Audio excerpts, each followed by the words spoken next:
Chiefs, brought to you by Sheehan's Rustproofing.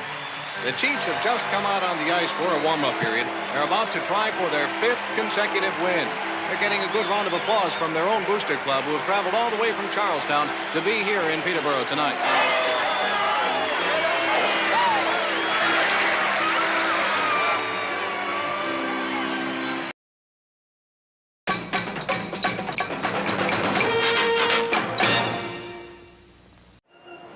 Are you a first responder, a veteran, a doctor, a nurse, a teacher, or a Let's Go Blues radio listener? Of course you are. If you're in the market to buy or sell a home, call real estate superstar Mike Burgoyne today at 314-753-4060 or email him at mike@strikewithmike.com to earn special rates today.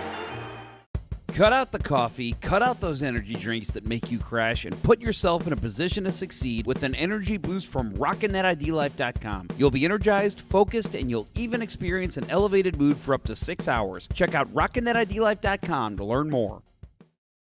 A team that was in last place on January 3rd. The players on the bench are bouncing up.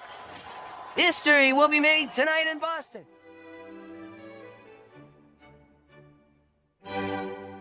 You're watching Let's Go Blues Radio, the original St. Louis Blues hockey podcast with your hosts Kurt Price, Bill Day, and what appears to be a Peter Dinklage cosplay. So just sit back, grab a beer, and enjoy the best blues hockey talk on YouTube.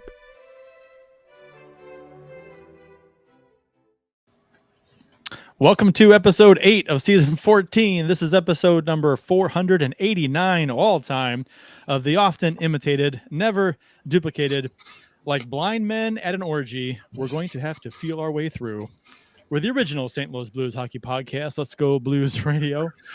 Our handle on all the socials is at LGB Radio. I'm Kurt Price, my co-host for the big show tonight are Jeff Ponder and Bill Day.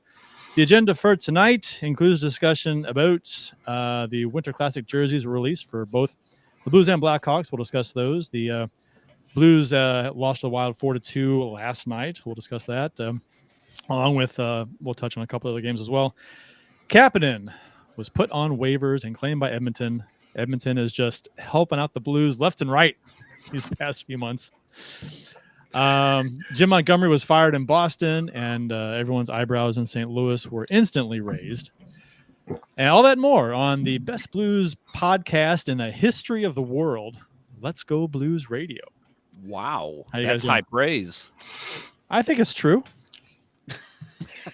We all think it's true, the three of us, for sure. What's up? How's it going, guys? Oh, living life. I do not see us. We are not on Facebook. No? Right now. Yeah, I wonder what happened there. That's weird. Let's see if I can fix that in the meantime. It's a shadow ban. If you can't, maybe just post a message on there saying with a YouTube link or something. Yep. Might do that. We will see. I am trying my best. So we'll see if we're going to get on there now. Don't do that. That's not going to be good enough. No, it's never good enough. Well, all right. Well, anyway, no, I'm good. Glad to be back this week. Missed you fellas last week. You guys had a good show. Probably the best show all season because I wasn't here. Of all time. Of all time. Yeah, this is an all-time show. Best blues podcast of all time. Best show of all time. So true. So true. Yeah. But no, it's good to be back. And I was at the game last night. That's my first loss in 2 years. So that was a little rough, but happy to see Rob Tom back. That made it all worth it. That was a good game to go to. Good. I mean, a good choice. His return to the lineup. Okay, we are now on Facebook. I have fixed it. For some reason, I had to manually add it. Very odd. Okay. Good work. Anyway, we're good. All right. Well, I went to the dentist yesterday, and I had a crown put on a tooth. I had a really deep filling in one of my teeth, one of the back molars, when I was a kid, and that filling had started to fail a long time ago. So instead of replace the filling, it was kind of deep. They said, well, we'll have to give you a crown. I said, that's fine. Whatever. I had a crown before. It wasn't a big deal. Holy hell. This was a big deal yesterday. I was there 3 hours, and and it hurt like a bitch. Anybody else have a crown? You Yeah. listeners? So How was yours? Did yours hurt? go ahead. Mine wasn't too terribly bad, but they really numbed the hell out of it. It's what I understand. numb Like when too. you get those that are super deep and they're failing, that like, and did they say like you were close to having to have a root canal? No, Or no, never said that. It was just that they showed me the pictures of the filling, and they're on the edge of the filling. It was kind of yellowing, and they showed, well, it's kind of, you can get stuff underneath there now. It's going to start to, you're going to get some decay there if you don't take care of it, because the stuff was getting under there. So okay, fair enough. I mean, that filling must have been like 36, 7 years old, so it's been a while. So last year, I might have told it on the show, I don't remember, but it was last January. I had a crown put on, and it was, Bill, what you said. They said it was like super close to the nerve, which would have been a root canal. So they drilled, they did all the work, they put it in, they numbed me, and it was same thing. It was like 2 hours, 2.5 hours. It was brutal. Yeah. About 3 hours later, I'm just sitting here working, and out pops the crown. I'm like, freaking just popped out. Yeah, it just popped out. Yeah, and just like so on its own. You weren't doing anything. I didn't eat yet or anything. I was just sitting there. I was talking, and all of a sudden I just whoop, and I was like, "What?" Did they forget to cement it in or something? I don't know. So I had to call, and they were like, "Oh, come back up as soon as you're done with work. We'll fit you in." So I went back in at like 5:00, and yeah. So they were like, "We're gonna have to numb you again, so it'll be another 30 minutes after that." And I'm just like, "No, I am tired of being at the dentist. Just put it in. Don't numb me again." And they're like, "It's gonna be really painful." And I'm like, "I don't care. I am tired of being at the dentist. Just do it." And so they did it without numbing me. Whoa, that was brutal. But like I said, I was like, I'm done. I don't want to be here anymore. I'll deal with the pain if I have to. Matt Harris has a new crown for our king. Damn straight. The thing is that, so first off, the drilling, it was a drill. I kept going deeper and deeper and deeper. I'm like, Jesus Christ, that hurts. Yeah. But and I thought once that was done, okay, fine, they're done. They're done making a little stump that the crown, cements onto, whatever. So, and then she had like this tiny little string thing, a rope thing that she put around the tooth. And then she goes, "Okay, you're still numb, right?" And I said, "Oh yeah, still pretty numb." And he goes, you raise your left hand if it starts to hurt." And I'm like, okay. They jabbed this string thing that goes around the tooth stump between the tooth and the gum. They shove it down. They just jab it down in there. And I'm like, at first it wasn't too bad. Then all of a sudden I'm like, oh my God, this motherfucking hurts. And I'm like, I am not raising my hand for nothing though. No, thank you. That's how I was. I kept just gripping. I was like probably putting molds into the armrests, but I'm like, I'm not raising my hand. I am getting through this because I want to get the fuck out of here. Yeah, it was awful. My stomach is sore today because I was tensed up for a while they were doing that. More of that, girls, as this entire conversation is making me very uncomfortable. Yes. She's not a fan of the dentist. See, I think all my dental trauma happened as a kid. Like my dentist as a kid was like in Little Shop of Horrors. Like he's the sadistic fuck, and he's like big ham-fisted dude, just ramming his hands, pushing her, and I hated going to the dentist until I started going to my current dentist, and she's like, yeah, I never feel a thing anymore. So shout out to her. My mom, back in the day when she was a kid, she had her wisdom teeth cut out without any Novocaine or anything. Oof. I'm like, oh my God. Matt Harris, speaking of pulling teeth, the St. Louis Blues power play. Rolling around is just cruising along. Good a solid segue. 15%, right? Just a nice solid 15%. Good solid segue into us not still talking about the Blues power play. Right. We can talk about the Stanley Ponder Cup, though. That's true. That is coming up this Saturday, guys. Lots of really cool stuff. Head on over to dropinstl.com. Exactly how it sounds. No hyphen. Dropinstl.com. And check out the SPMCT tab on the right, and you will see the raffles section. Click that, and we've got some really cool stuff. First of all, we got a bar tab to Midwest, so literally you could go and I think it's like $50 or $75. and you just drink for free if you win that. So that's awesome. Jerseys, Broberg jersey, who, by the way, news is he might be back sooner than later. So hopefully that happens. These kids nowadays, man, they're just coming I back. know, they just bounce back. This and then was it Cairo. Not okay. Go ahead. Sorry, we'll talk about it later. And then we've also got a Leo Carlson jersey from the Anaheim Ducks, the new orange jersey, which is just beautiful. So, and then we'll let Austin win that. Yeah, right. Yeah, he's the random jersey guy. And then we've also just got a bunch of Blues tickets, a bunch of Billikens basketball tickets, if you like that, and some other really cool stuff. So make sure you show up. It starts at 11. It goes till 9 o'clock. 9 o'clock is the last scheduled game, so about 9:30, 9:40. And big prizes are announced at the end. You have to be there to win or give your ticket to somebody who will be there.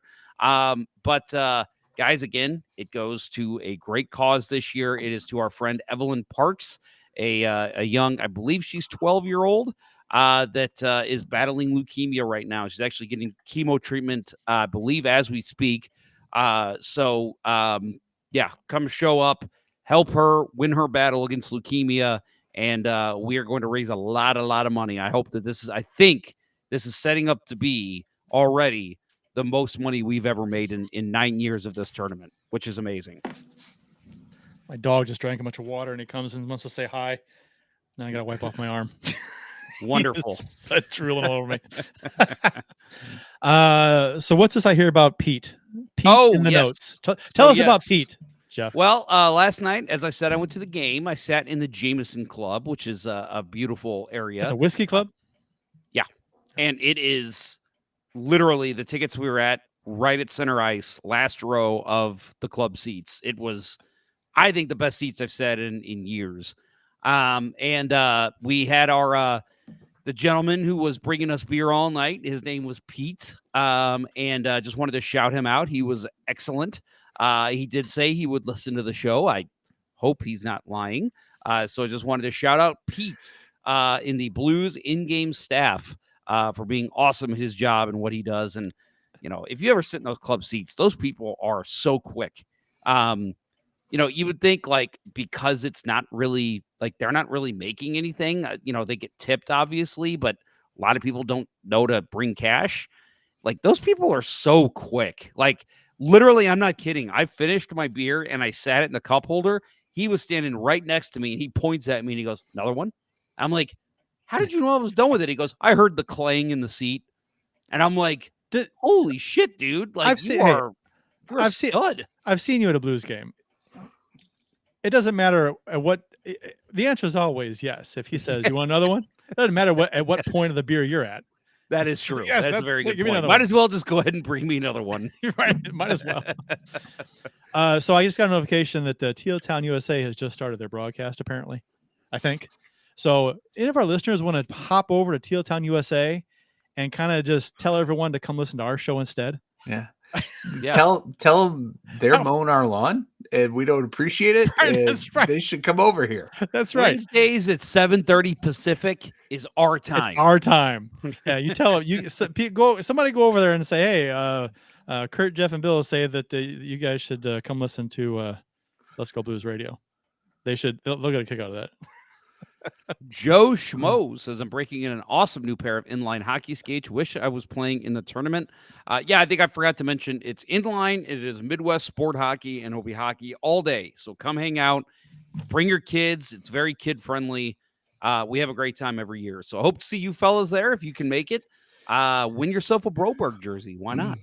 Yeah, I will be out sometime in the afternoon hours. Will not be there late this year, but I will be there and looking forward to throwing some money at those raffles.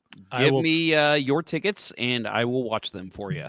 I will probably not be there. I don't think. We got a thing going on at the factory, near the factory. Cool. At the game show battle room thing. I need to go to that. Was that the replay this weekend? It is this weekend. You want to go, Bill? You can go. Ditch the Ponder Cup. You can go. I actually it starts at 4. Yeah. So I think. go from 4. there. Go to Amy's there. looking. What time does it start? That's my calendar. I don't have it up. I think it starts at 4. What time does the Pounder Cup start again? 1? It's 11 to 9. Oh, shoot! You can go the Pounder Cup for a while. You can go before and after the game showroom. Yeah. True. Do both.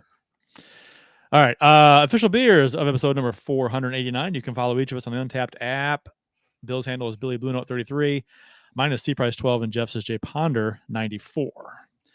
And I don't know I don't think it matters anymore. I was going to say we might need to change up the order now because it's not working this season. Was I going first before? No, I've been going first. Okay. So Kurt, it is in the order that we've been doing it. I don't know how many times I have to tell you that.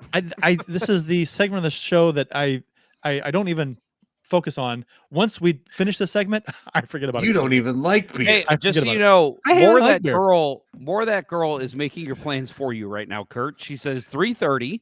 I'm guessing that's the time that your thing starts. Okay. We can hit up the Ponder Cup first. So there you go. Okay. All right. There we go.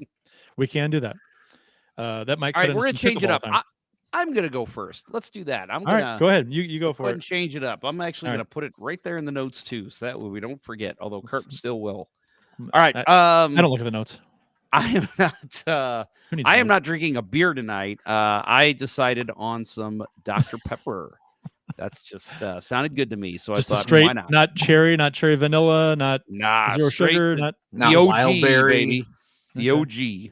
All right. Okay.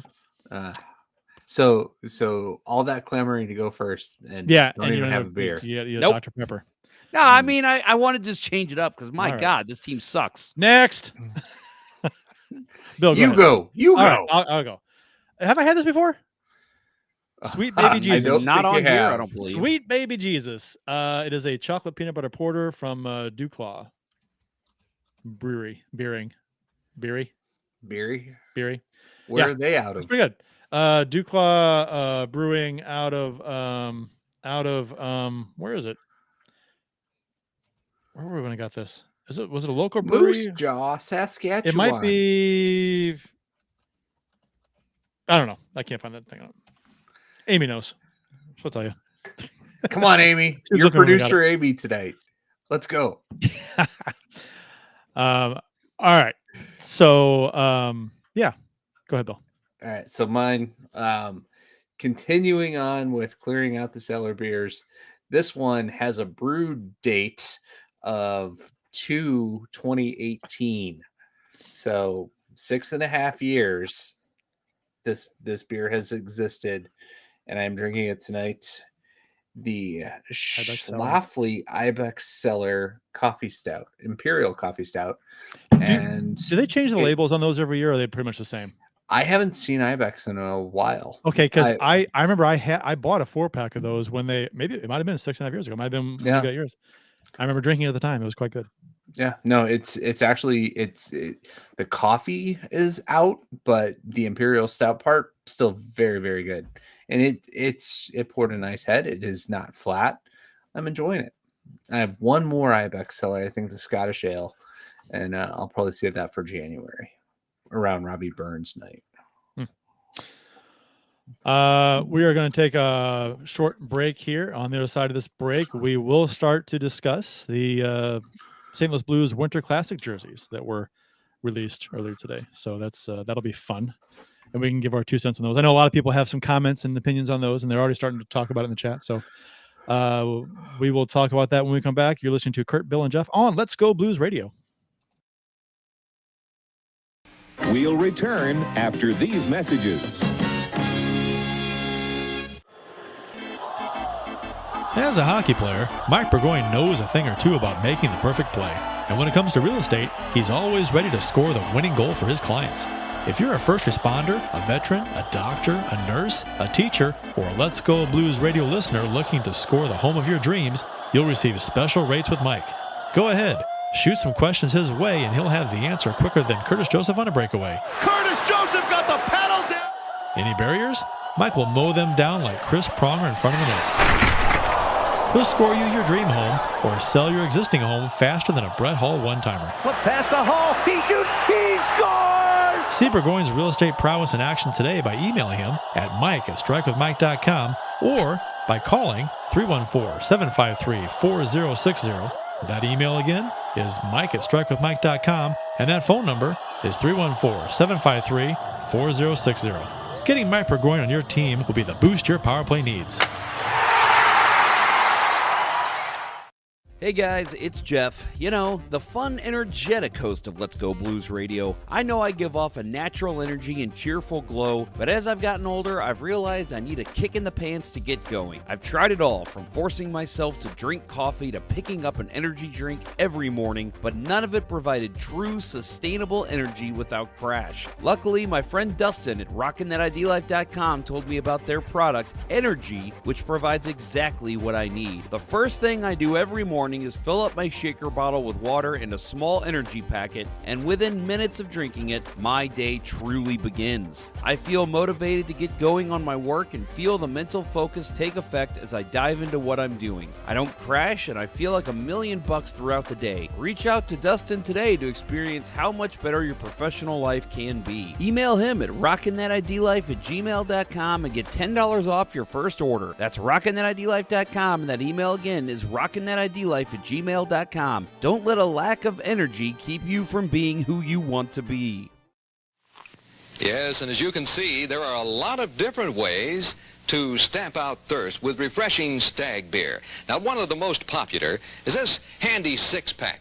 People like the six-pack because it saves space in the refrigerator, lets them keep more good, cold Stag beer on hand. And you know, when you've got Stag on hand, you've got a mess. And now, back to Let's Go Blues Radio, the longest running St. Louis Blues podcast with Price, Ponder, and Day.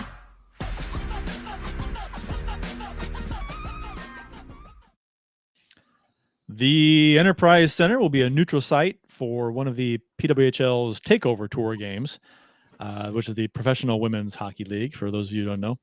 The game in St. Louis will feature the Ottawa Charge versus the Boston Fleet on Saturday, March 29th. Tickets are on sale to the public on November 22nd at 10 a.m. Central, and the puck drops at 1 p.m. at Enterprise Center on the 29th. So the 9 games of the Professional Women's Hockey League Takeover Tour will be in a number of locations across the United States and Canada. I think it's great to see that they actually have logos and jerseys. Yes. This season, finally. God, that seems like it's becoming a trend now, that like teams are just like, oh, we're just going to be the hockey team and the hockey club. Ugh, awful. It's awful. Don't do it. I was talking to our friend Amanda Levier, and name drop, and she says that she loves the new Minnesota look and the name, the Frost. It's unfortunate she had to retire before she got to wear one of those jerseys. So real shame. But I told her, hey, at least you played in the PWHL. Just silly that they didn't have names. Not even names in the first season. Like, I'm fine with them not having a jersey ready, but come on, give your team a name. That's ridiculous. How hard is it? I mean, yeah, I've said that about the Utah team. Yeah, it's like, come on. I agree. But yeah, no, this is exciting. I'm getting tickets. I'm gonna go. They go on sale. What is that, Friday? I'm very, very stoked. I know our friend of the show, Adam Gold, is also very excited. Is he going? I guess he's going. Oh yeah, he'll be there. He'll be front row. Yeah, he's sitting in the front row. No, box seat, not club seat, right? He'll probably might be luxury sitting box. He might be sitting with staff, like up in the press box and shit, because he's connected. He is well connected with that organization. So, but no, I'm very excited. This will be very cool. So can he bring guests up in the box? Can he have a sweet little suite? Yeah, that's a great question. I will have to ask him. I will. You will see him this Saturday if you come. So there you go. Yeah, we're gonna try and make it up there, since I think the times will work out for early anyway. Yeah. Some really great non-blues hockey right around that time. Got the PWHL Takeover Tour, March 29th, and then the Frozen Four, April 10th and 12th. I already have tickets for the Frozen Four, so I'll be there, and I'm looking forward to getting some tickets to the PWHL game. We should all go together, and that's a great question. Maybe we ask Adam, because if he can get us up there, I'd rather do that. But if not, yes, I will definitely get tickets. All right. I am part of PWHL Media, by the way, so maybe I can just request. Yeah, exactly. There you go. Yeah, I'll do that. I'll request. You think they're going to turn down press passes to? I mean, they probably would love to give them out. Let's Go Blues Radio, the best podcast in the world. I heard earlier today. Right, the blues podcast. Right. Best blues podcast. Right. Yes. Let's not put the cart before the horse. Yes. All right. So the Blues Winter Classic jerseys and Blackhawks were revealed today. Blues and Blackhawks uniforms to honor rich hockey legacy of both cities. The Blues NHL Winter Classic uniform pays homage to the city's hockey heritage. The jersey's primary word mark represents the first time in team history that a blue note is not the principal design element appearing on the chest. That so we can talk about if we like these, dislike these, what we like about them, what we don't. But that line right there, as a designer, pisses me the fuck off. Well, did you see that the word mark represents the first time in team history that a blue note was not used? Well, what the fuck does that mean? They boasted about that. There was they doubled down on another article I saw on, I think it was on NHL.com, and they were like, and the title was first time Blues logo not used on jersey. And I'm like, why are you boasting that? That's not a good thing. That's an awful thing. Well, it's not that it says they're saying it represents the first time in team history that a note is not being used. You could put anything on the jersey and it represents the first time the note's not being used because the note's never not been used before. It's just a stupid thing to say. It's like, oh yes, they could have said anything. That tells me they made this and then decided whatever they meant after the fact. Yeah. It's marketing talk. It's so dumb. It's so dumb. But and that has nothing to do with me not liking it. The whole wording there was just weird. The font styling, the numbers are inspired by an unworn prototype Blues uniform from 1966. That's the font on the front, which, okay, you look at the jersey that everyone knows what it is now, or I guess you do, the ones that were in the paper that the Solomons was wearing, and they never saw the light of day until recently when everyone has them. But yeah, so the font's about the same, but it's just a serif font. It's not anything unique or so special. And the jersey also includes a newly designed vintage style blue note on the shoulder, which I compared the two. Yeah, it is a little different. I guess that's kind of neat. It's a brand new blue note, slightly different style. It's very similar, a little different. So anyway, we got it up on the screen for those on YouTube, on the podcast. I'm sure you've seen it if you're a Blues fan. It's got the traditional Blues Winter Classic colors from last time, right? The what do you call it? The off-white or whatever you call it, the ivory, and the gold and blue, and there's stripes going across the chest and the arms, and St. Louis is written out in text in the blue field and the chest. So it's very simple. It's very plain. Some people are calling it ugly. I don't think it's ugly at all. I think ugly is stuff from the 90s. I think late 90s. I think this is just blah. It's just plain. Yeah. It's boring. Yep. Agree. I think underwhelming. You said plain earlier off camera, Kurt, and that 100% is the word I would use to describe this. Very, very plain jersey. Yeah. I get why some people like it though. I mean, if you want simple, it checks that box. It's very simple.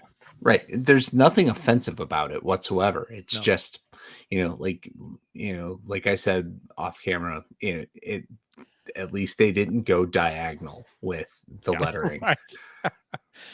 Keith Price says, so paying tribute to the rich St. Louis hockey history by not using our historic imagery makes sense. Paying tribute by not paying tribute. Now, I will say, somebody posted one of the black and white photos from the old St. Louis Flyers. Was that the 50s that the Flyers were here? And that is exactly how those jerseys looked. I think they were red and black, but I could be wrong on that. So that style and even the St. Louis across, I'm surprised it wasn't mentioned when they released this, that, hey, look, this is kind of looks very similar, just different colors to the St. Louis Flyers jerseys. But even then, just because it's old doesn't make it cool. Like Right. I see this jersey and I'm just like, blah, like blah. Like there's just, again, it's not that I hate it. I think we're all in agreement. It's not a bad jersey. It's just the Blues constantly are cranking out good jerseys. I mean, we all agree there's been 2 bad jerseys in the Blues history. The St. Louis arch.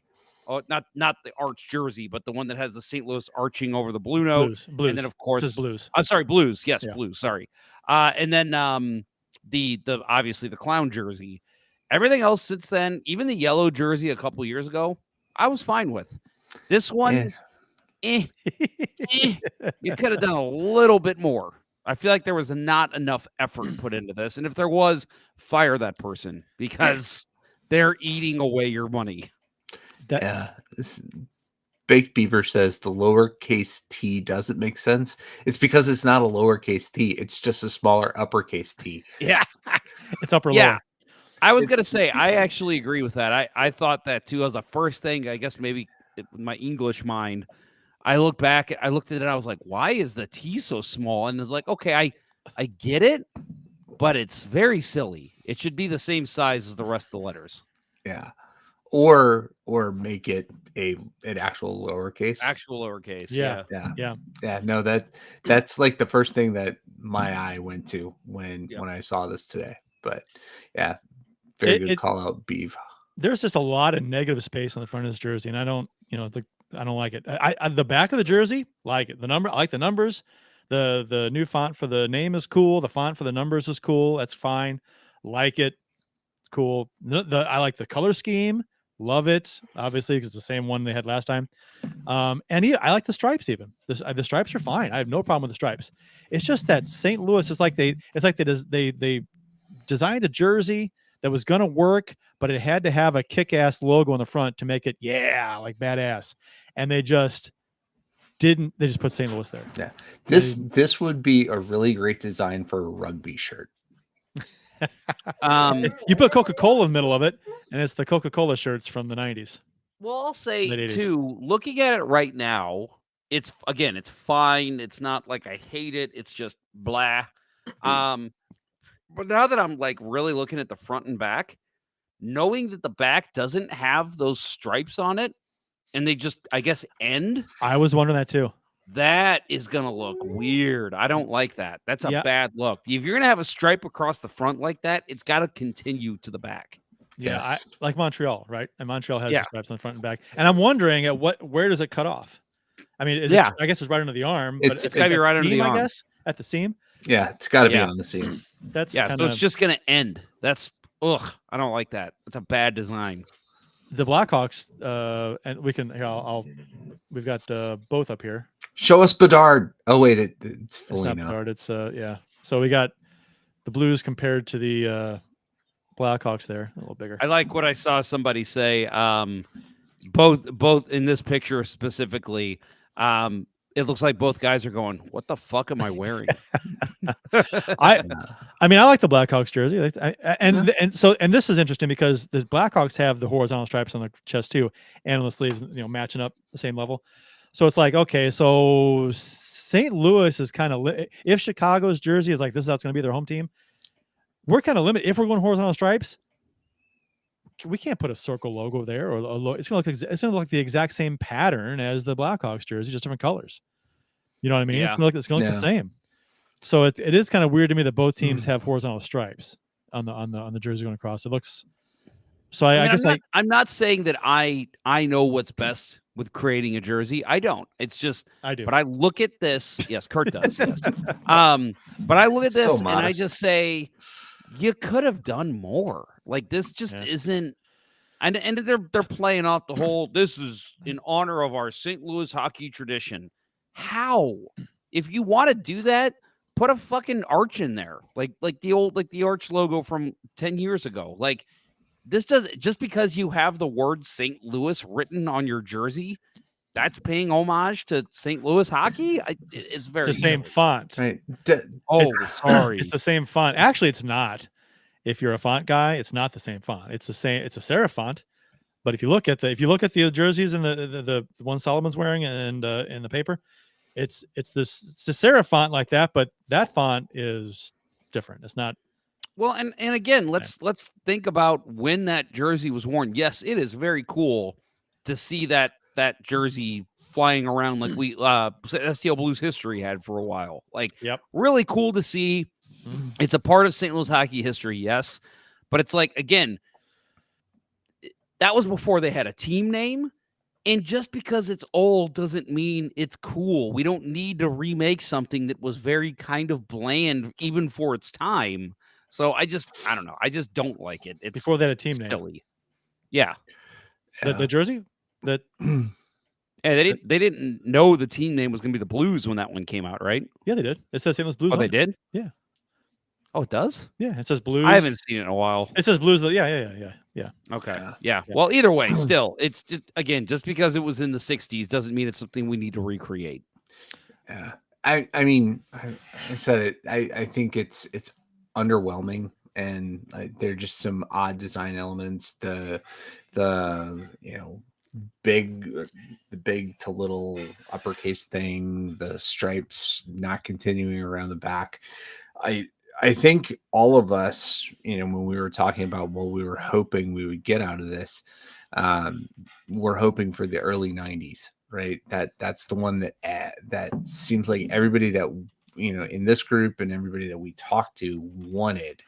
And, I wonder if we will ever see that, especially in a game against the Blackhawks, because Blues wearing that jersey against the Blackhawks is going to bring up the St. Valentine's Day Massacre. It was the St. Patrick's Day Massacre, right? And that the NHL doesn't want, their prime. There it is.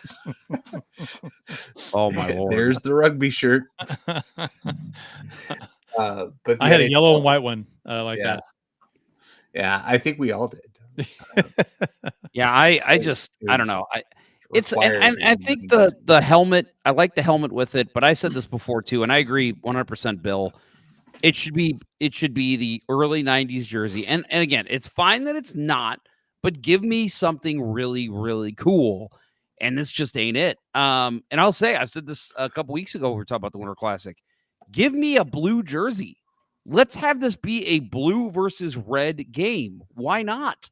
Like, the NHL refuses to do that kind of thing. It's like one team always has to be white. And it's just for aesthetics. I mean, for the beauty of it being outdoors and thinking about when we were kids out skating, we just throw on a jersey, a blue jersey, a red jersey, a purple jersey. Like, give us a blue versus red. I think that was a perfect opportunity for it. And again, they failed. So here's a few that I put together. I'm not saying these are better or worse. I'm just saying I like an image on the chest as opposed to the text.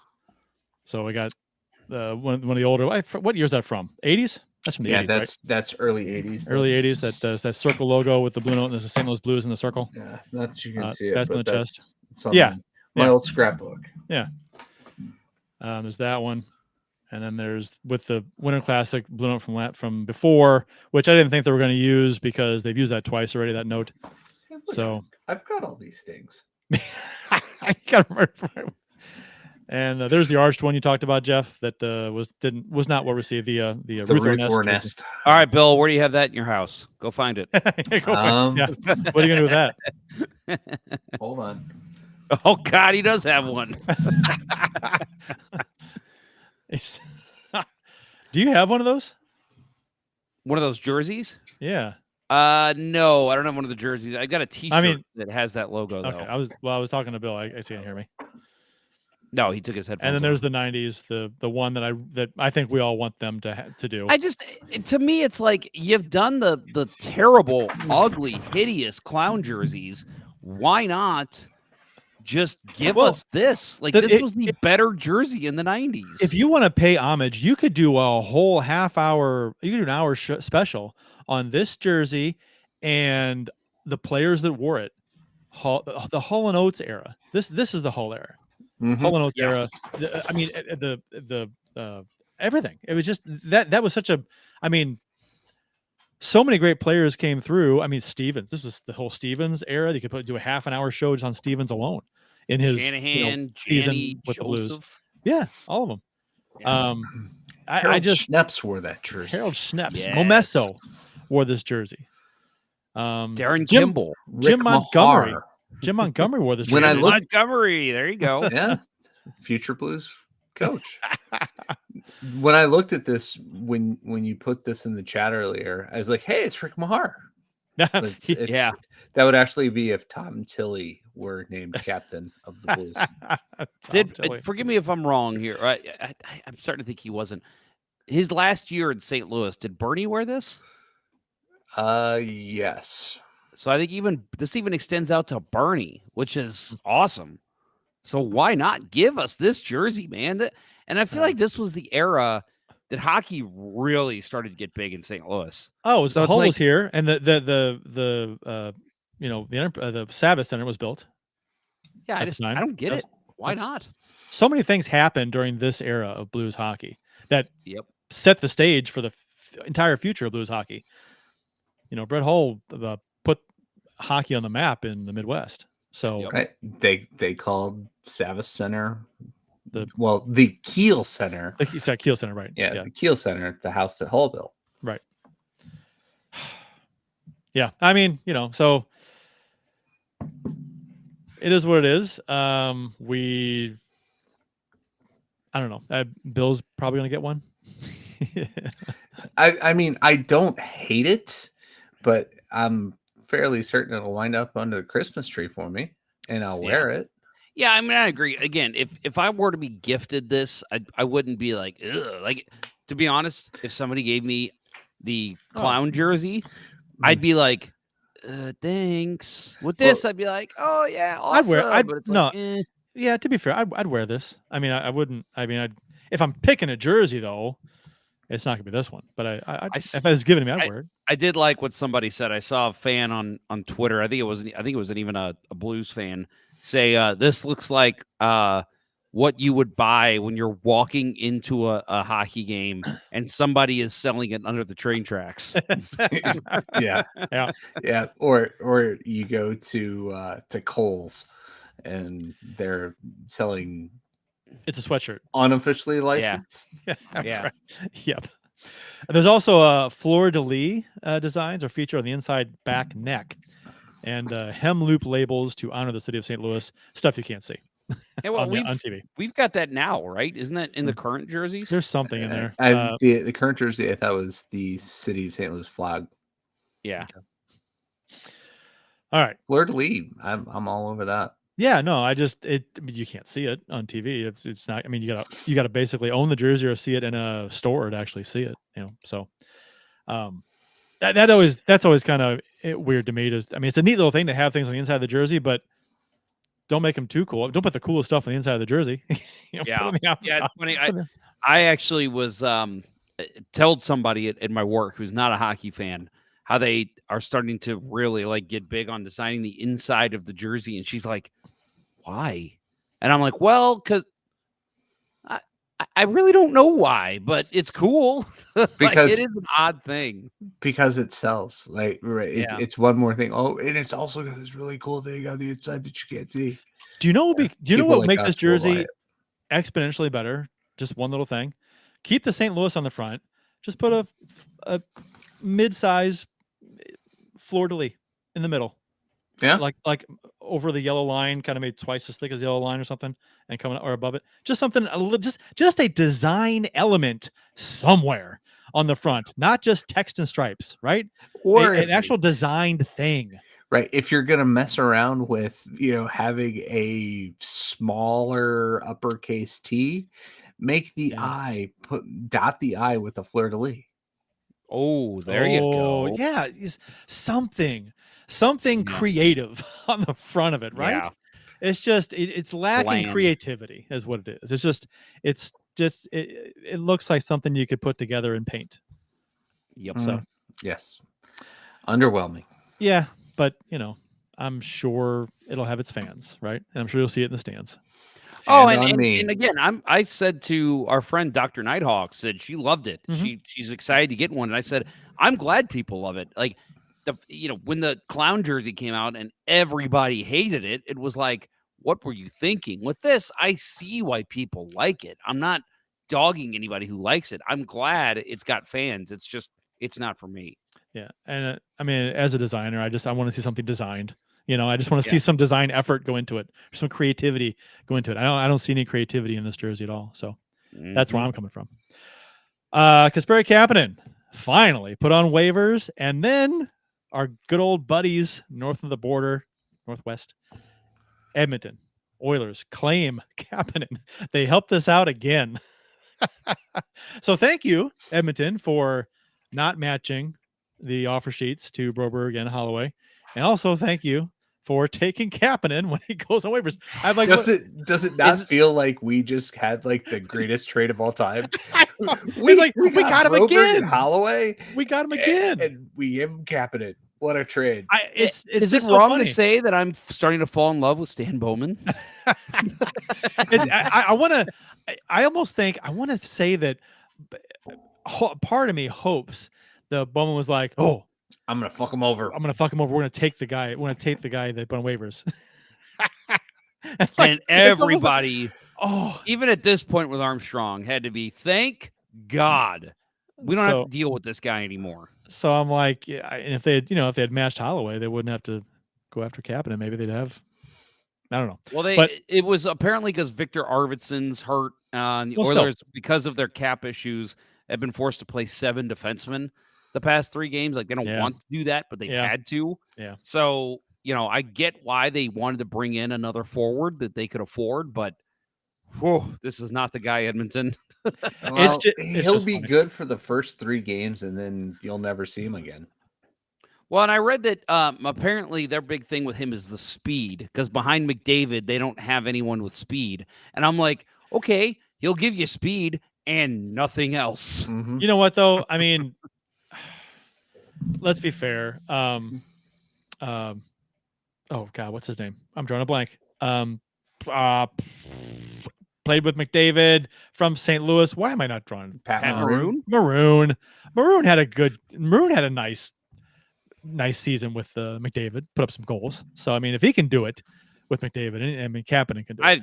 I don't see them putting those two together at all, though. Well, I'm just saying. If you want to get production out of somebody, you put him with McDavid, and you can get your money's worth out of him, probably. Yeah, I feel like they were playing Arvidsson with Corey Perry more than anybody else, and Corey Perry might beat the shit out of Kapanen after a couple of games of him turning the puck over. Yeah, it'll be Corey Perry beating the shit out of Kapanen, and then the Oilers will go on a run and win the Stanley Cup. True.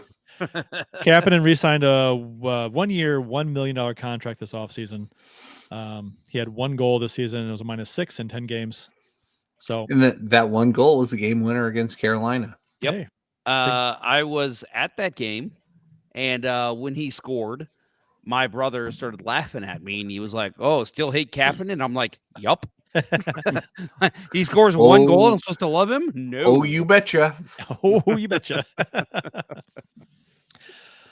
Okay, so Blues have had a rough go of it lately. They lost to the Sabres 4-3 in overtime last Thursday, which extended the Blues win streak to 4 games.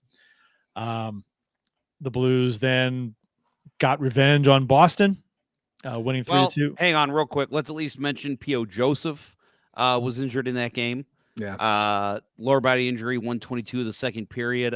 Haven't heard much from the coaching staff. Have you guys? I maybe I've missed it, but I feel like that has not even been a conversation. So that tells me we might have lost Joseph for a little while, which he wasn't a world beater, but another injury on defense. Yeah.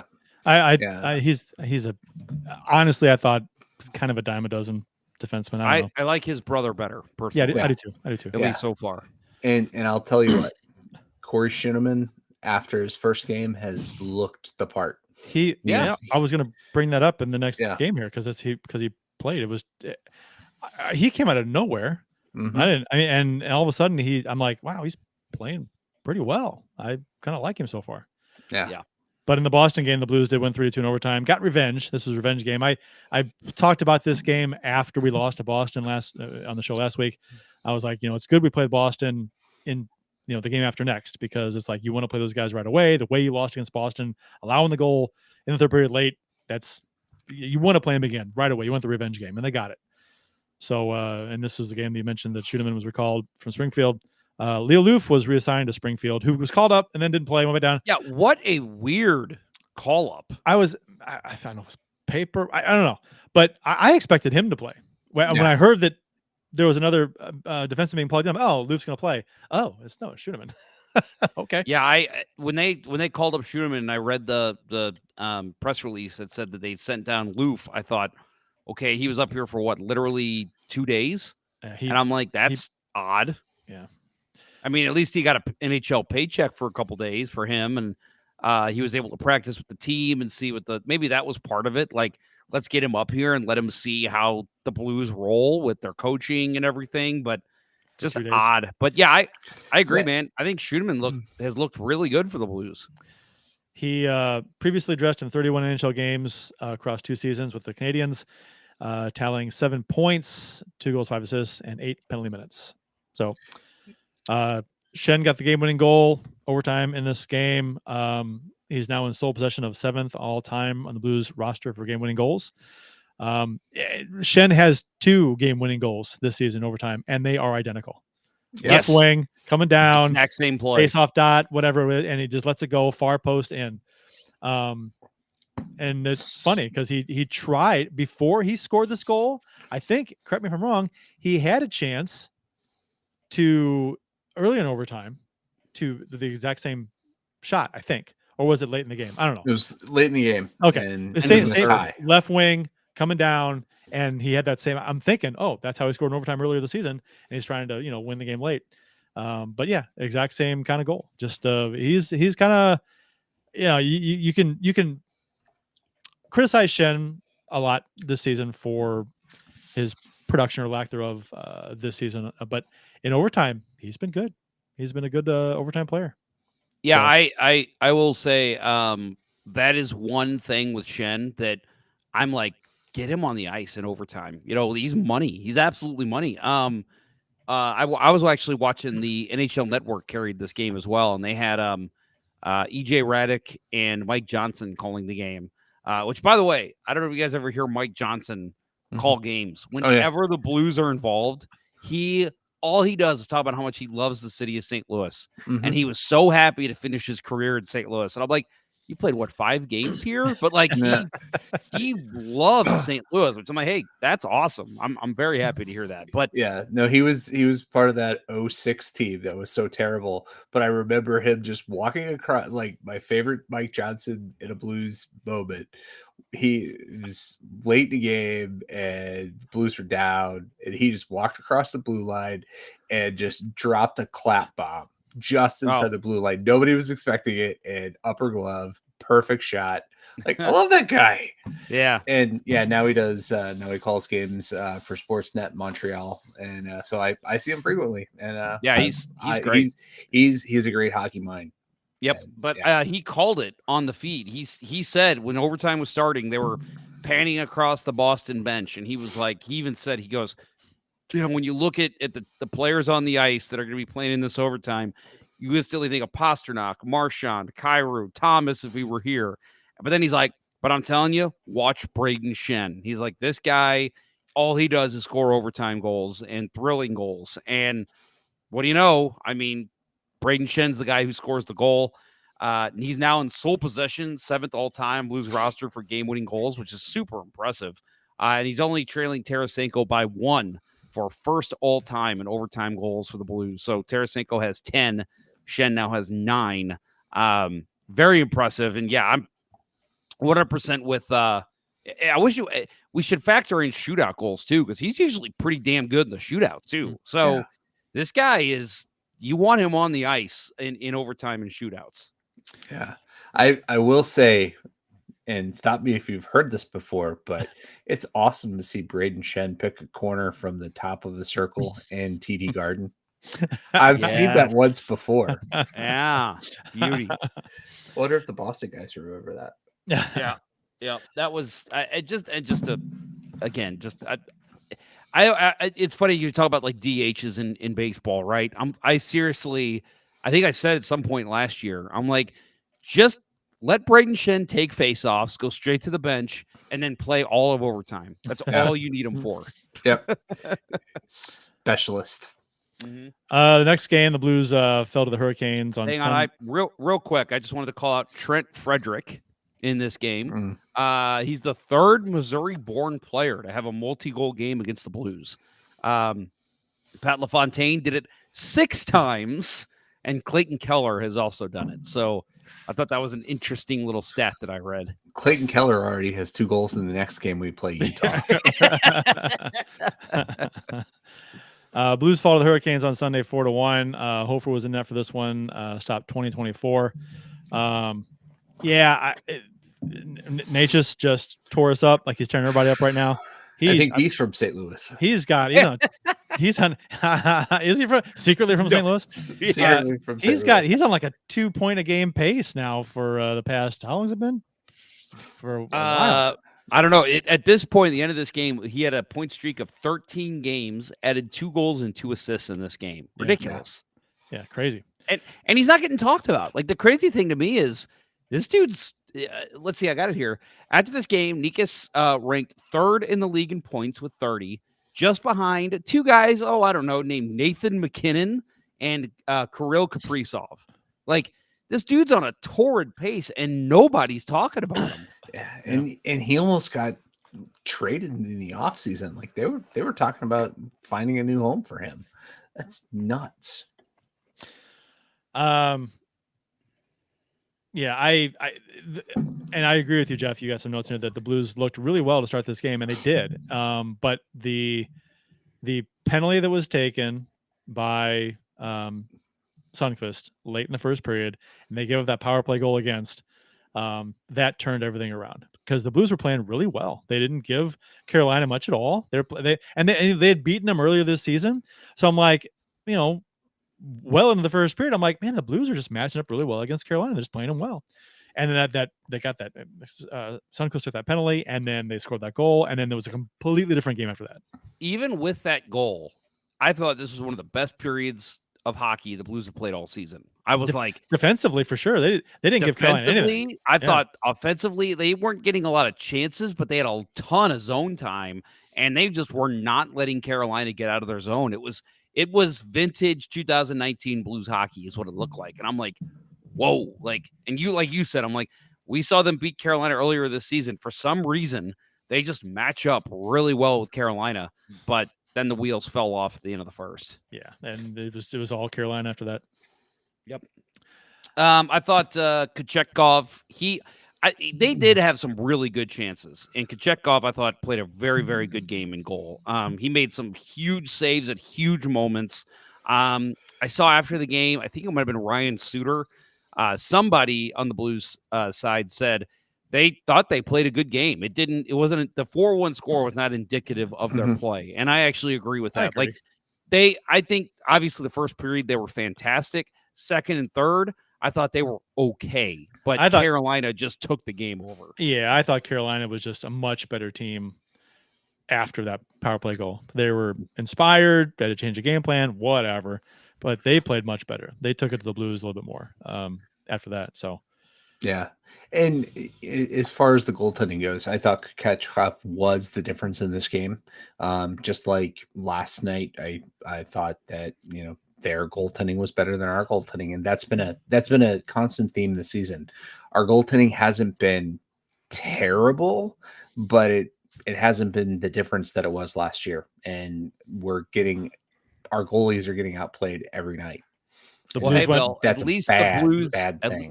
least the Blues did not give up a goalie goal last night. Right. And I thought they were going to. I did too. I thought they were too. The Blues went 0 for 1 on the power play, and I've gone 2 for 20 with the man advantage over the past 9 games. At this point, the power play has been bad. They're not, and the power play is struggling, and they're not getting a ton of chances either. They're getting like 1 or 2 chances a game, and it's just that they're not setting up. They're last in the league in penalties drawn too. So yeah.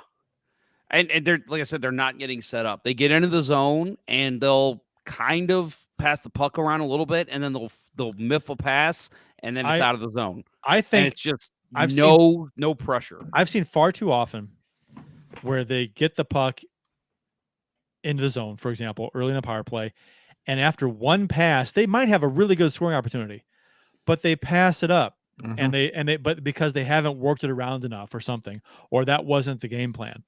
And they'll pass it back to the point, or it's almost like, well, we can't shoot yet because we haven't passed it around enough. We haven't gotten that perfect play yet. I've seen that kind of thing a lot, and it seems like, you know what, at this point, honestly, if you're struggling on the power play, you need to, if you see a good opportunity, take it. I don't care if it's after one pass, no passes, 10 passes, whatever. I get it on net, funnel pucks to the net. I mean, even if there's we've said this before, even if there's a couple guys in the shooting lane, so what? Shoot it. Shit goes off people. Look at last game. Puck went off Walker's ass for the game-winning goal because he was trying to get in the way. So it's just put the puck towards the net. Good shit happens. Right. Yeah, and I agree with Baked Beaver here too. He says the lazy drop passes have been killing us. Yeah, there's a lot of just drop it and the other guy's in, but it's like there's two defensemen right there and they're just going to poke it away. Right. Other teams have figured that out. This whole stretch of games before Tomer came back, all I could think was, if we have to put Shen and Sundqvist out there on the power play, we're not going to be successful on the power play. Like Shen, I do think he's a specialist. I think he's a defensive specialist, defensive zone face-off specialist, and an overtime specialist. He's not a power play guy anymore, but right now he's all we got because they won't trust Bolduc, who's probably got the best shot on the team outside of Kyrou and Thomas, maybe Buchnevich. I will say my issue with Bolduc is there have been times that he has made an awful pass on the power play when they did have him out there. That's why he shouldn't be passing. He should be shooting. Yeah, and I think that's part of it.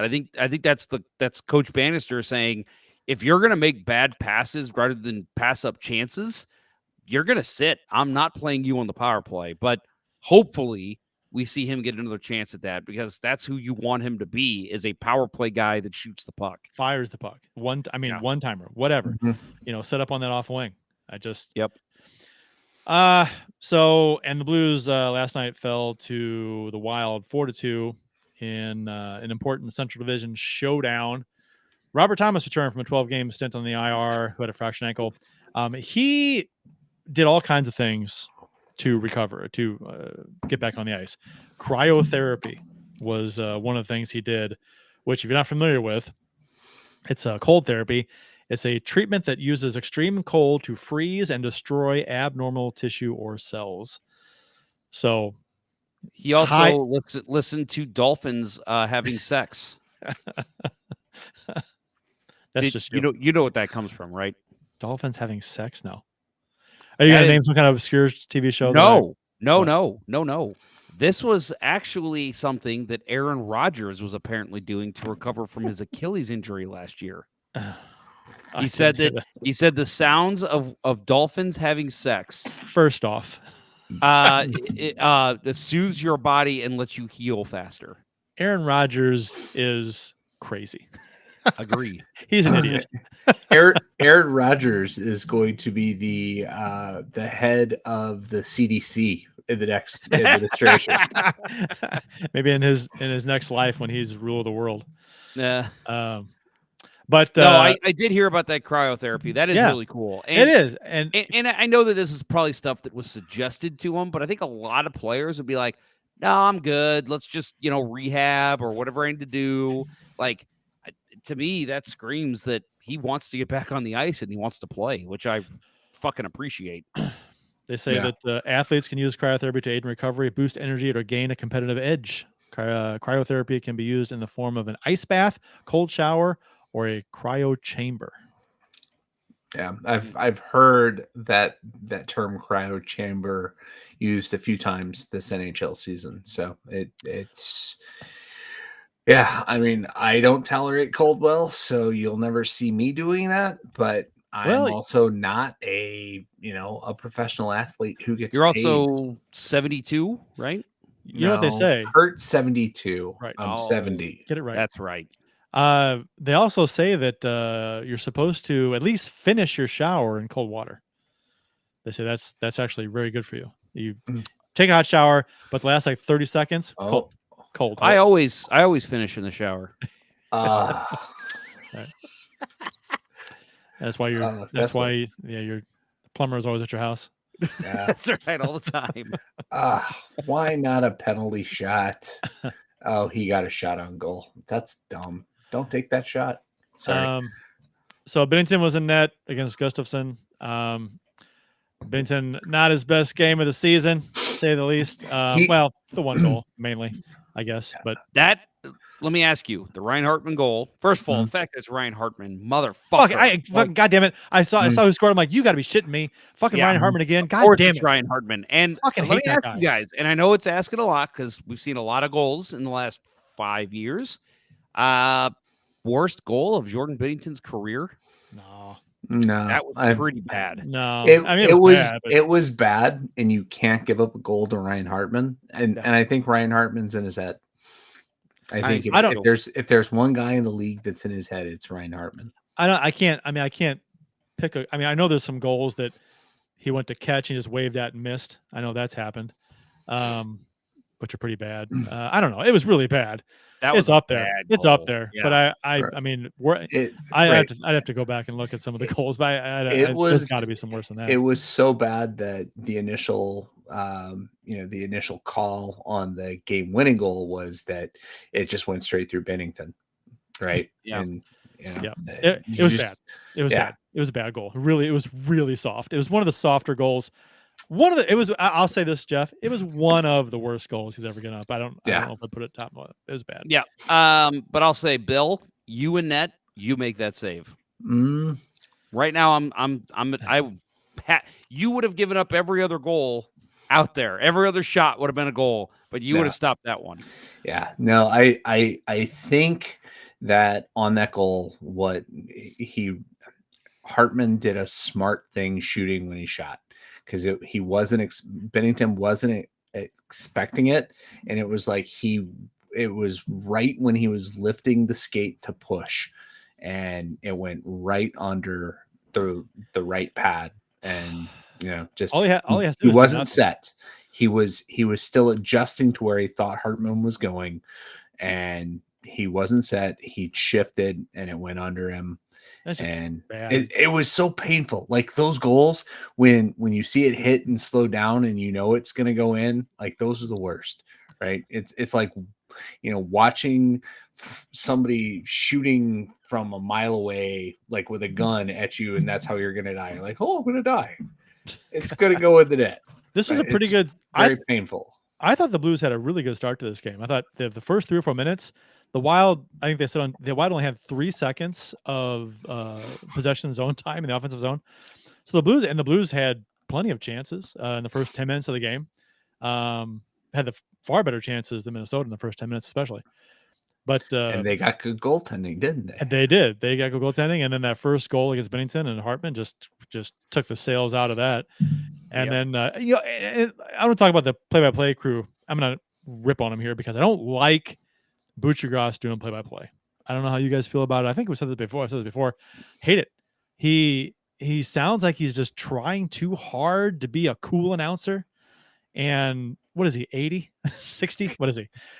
He's pushing 60. Yeah. So I'm like, I don't know. He comes off as I don't know, kind of. Okay. I love the fact that he's a hockey guy. I'm sure he'd be cool to have a beer with and talk hockey with in a bar. That'd be great.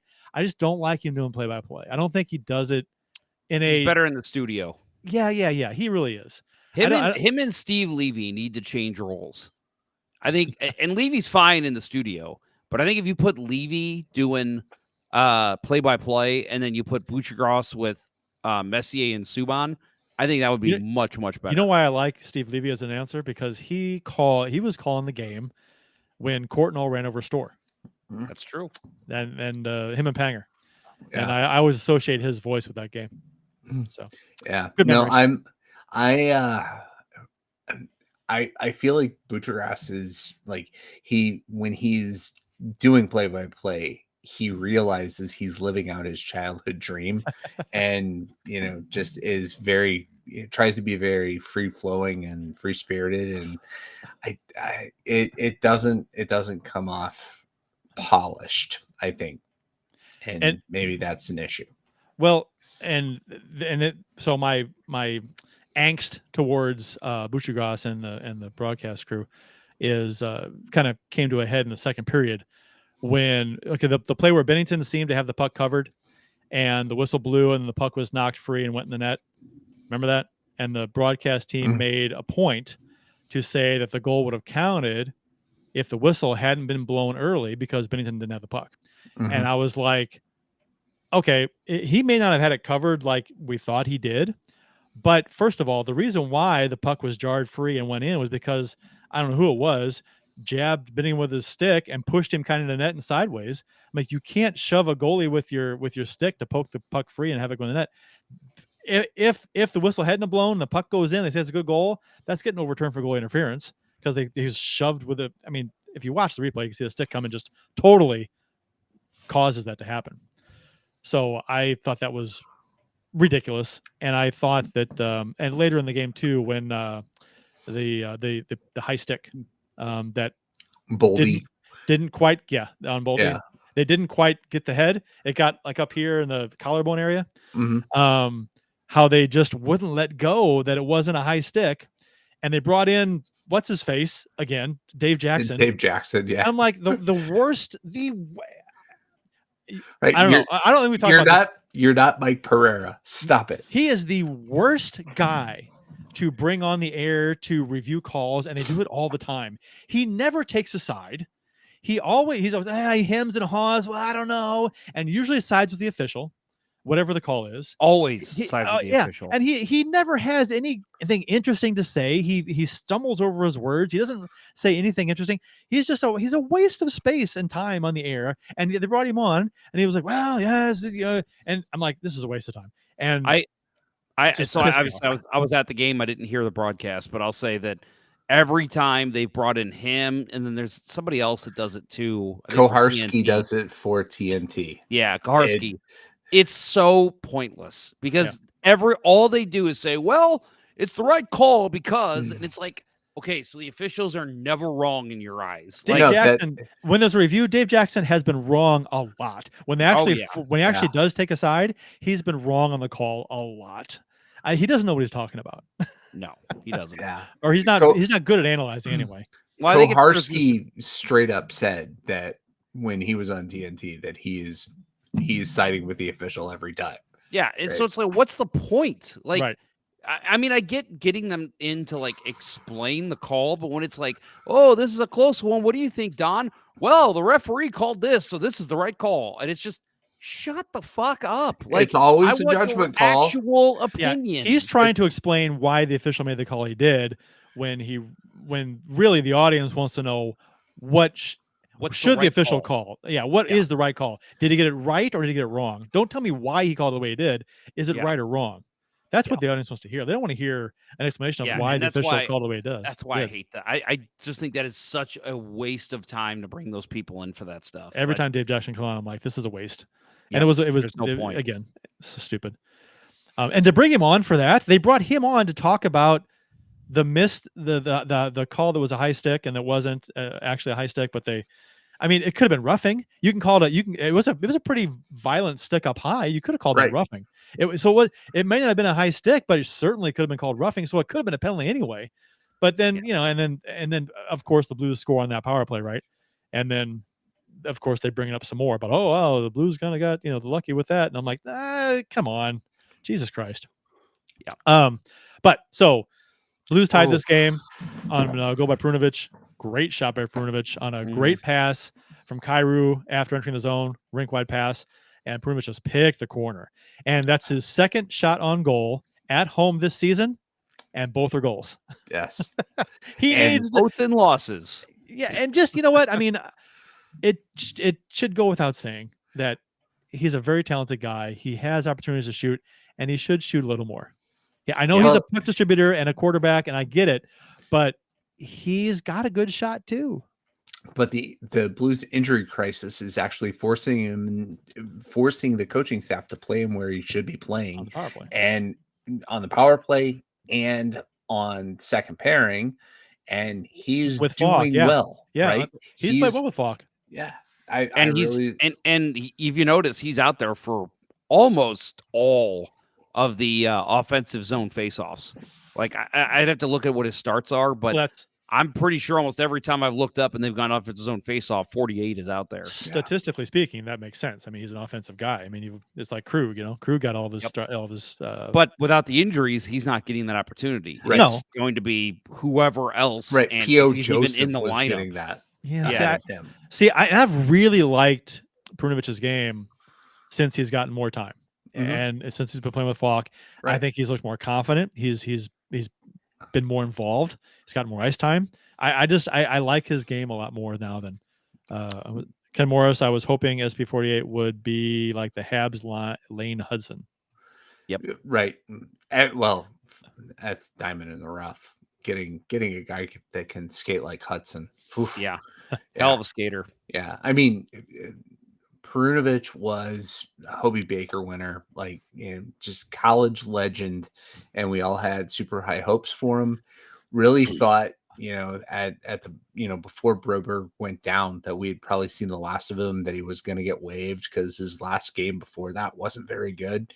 But now we're seeing they're having to use him. And, this is one of those things where it's like injuries to other players make force coaches to make decisions that they otherwise wouldn't make, and give a guy an opportunity, and he's making the most of it. And I hope Nick Leddy's okay and can play hockey again sometime, but right now let's see Perunovich keep playing here. Yeah. All right, so third period comes around. Kaprizov scores to put Minnesota up 2-1. Hey, before we do that, why don't we go ahead and get into Bill's save of the week? Oh, I don't. I was going to do that. Okay, yeah, that'll work. Yeah, we'll do it chronologically. That'll work. Chronologically. All right, so go away. So here is Bill's save of the week. We need a voiceover for this. Mm-hmm.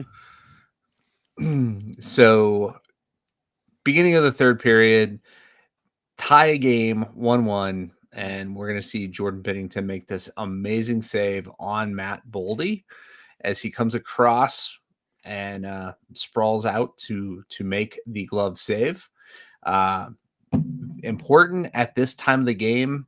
The Blues had made good after Binnington's bad first goal, as we saw, or as we talked about earlier. And here he just absolutely robs Matt Boldy. But of course, again, Matt Boldy, why aren't you sniping that corner? Boldy, does help Binnington out here on this play as he shoots it back into the middle of the net instead of picking the corner. Tough for him to do because he is sliding away from the play. But Binnington stays with him, and watch him track it and get the glove out there and snap it over the net. Just absolutely 100% instinct and reflex to get over there, get the glove in front of that, and a beauty of a save. Too bad it wasn't enough in a winning effort. And hey, look, it's Scott Perunovich. Do you know what I hated about? I'm gonna rip on the broadcast team again. Did you hear what they said about that play, Bill? I know Jeff, you were at the game, but they, I think it was Butcher Cross, said that Binnington came across, threw his arm out, yes, and basically said he got lucky. That I'm like, did you what? No, that is not what happened at all. He slides across with his arm out, and then adjusts once he tracks the puck and makes the actual save. I don't know. I was pissed off at the broadcast team anyway, and that just kind of like one more thing.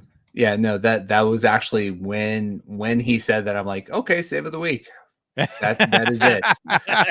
And yeah, I mean that it was a ridiculous comment, right? Yeah, it was stupid. That is he is trying to cover as much net as he possibly can and trying to push off after just an amazing read by Rossi to find Boldy getting into open space, and he's got an entire open net, and Bennington read it and got across and threw the glove up. He didn't just put his arm up and it hit him, which is what Buccigross said. That was awful analysis in game. That was Bennington scrambling and getting himself across and getting a piece of the puck, not getting lucky because it hit him. Ken Morris is a big fan of the comments on the Save of the Week, Bill. Great comments. That's what they pay me for. Third period starting out, Kaprizov scores to put Minnesota 2-1. Falk failed to clear the zone after coming out of the penalty box when the Blues killed the penalty, which ended up burning the Blues. Minnesota had some pressure after keeping the puck in, and a super nice tip by Kaprizov in the slot over Bennington's blocker, top corner.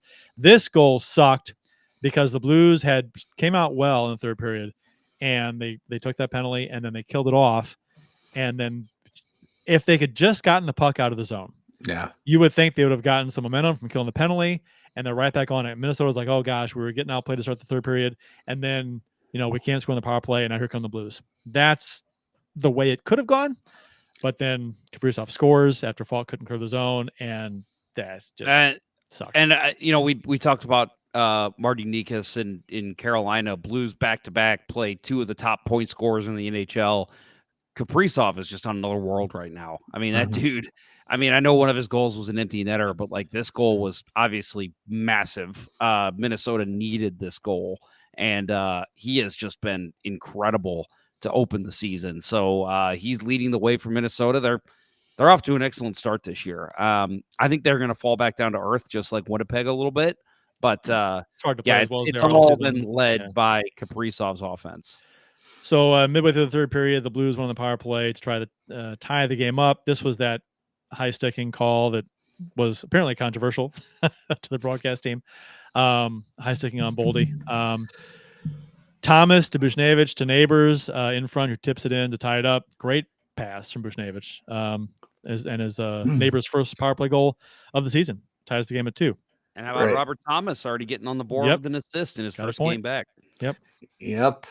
Thank God I activated him from my IR on the fantasy team. I'm 0-6 this year. Yeah, I'm having a rough go too. I thought it'd be smart to pick up, because I always try to pick up a duo in goal.